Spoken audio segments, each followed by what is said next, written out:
Hello friends, ये आपका 8 number का क्वेश्चन है जिसमें वृद्धि और विकास के विभिन्न सिद्धांत को स्पष्ट कीजिए, अथवा में भी ये आ सकता है कि अभिवृद्धि और विकास के निश्चित दिशा के सिद्धांत को स्पष्ट कीजिए। तो निश्चित दिशा के सिद्धांत में मैं 10 सिद्धांत बता रही हूँ आपको। पहला सिद्धांत जो बता रही हूँ मैं बता रही हूँ निरंतरता का सिद्धांत। निरंतरता का सिद्धांत में आप लिख सकते हैं, उसे ऐसे डिस्क्राइब कीजिएगा कि विकास की प्रक्रिया रुकने वाली नहीं होती, ये जन्म से लेकर मृत्यु तक चलती है। ये कल मैंने बताया था, ठीक है।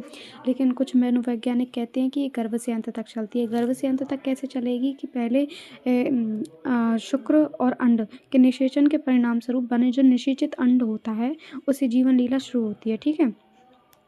हाँ, विकास की निरंतरता की गति एक समान नहीं रहती पर निरंतर चलती रहती है, ठीक है। दूसरा सिद्धांत जो है वो एक रूपता का सिद्धांत है। एक रूपता का सिद्धांत इसलिए है क्योंकि चाहे व्यक्तिगत कितनी भी भिन्नता हो उसमें, परंतु जो विकास का सिद्धांत है वो एक क्रम में ही, एक रूपता में ही चलेगा। जैसे बच्चे में भाषा का विकास एक निश्चित क्रम में होता है, चाहे वह विश्व का कोई भी बच्चा हो, ठीक है। तीसरा जो सिद्धांत है वो है व्यक्तिगत भिन्नताओं का सिद्धांत। व्यक्तिगत भिन्नता का सिद्धांत ये है कि हर आयु वर्ग के बच्चे में हर आयु उसी के अनुरूप, मतलब आयु वर्ग के अनुरूप ही विकास होगा, ठीक है। चौथा जो सिद्धांत है वो है वंशानुक्रम और वातावरण के संयुक्त परिणाम का सिद्धांत। इस सिद्धांत में ये है कि बच्चे का जो विकास है वो वंशानुक्रम, मतलब जो फैमिली में है, जो फैमिली मेंबर्स हैं और जो फैमिली एनवायरनमेंट है, उन दोनों के ऊपर पूर्ण रूप में निर्भर करता है, ठीक है। समग्र विकास का सिद्धांत, ये पॉइंट नंबर 5 है आपका।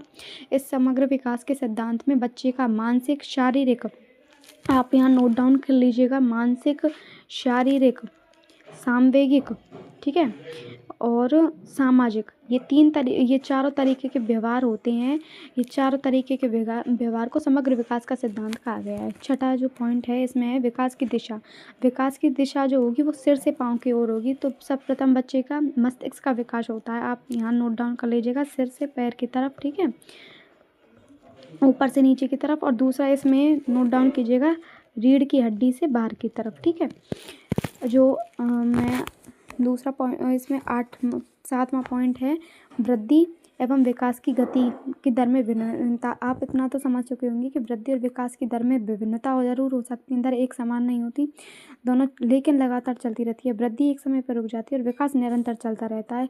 हाँ, धीमा पड़ जाता है परंतु निरंतर चलता रहता है। विकास की भविष्यवाणी, आजकल हमारे वैज्ञानिकों ने इतनी सुख सुविधाएं कर दी हैं कि हम विकास को महसूस कर सकते हैं। कल भी मैंने बताया था कि हम विकास को महसूस कर सकते हैं, तो अब हम देख भी सकते हैं, ठीक है। मूर्त से अमूर्त की ओर, मूर्त से अमूर्त की ओर, मानसिक विकास, भौतिक रूप से उपस्थित वस्तुओं के बारे में चिंतन करने की तथा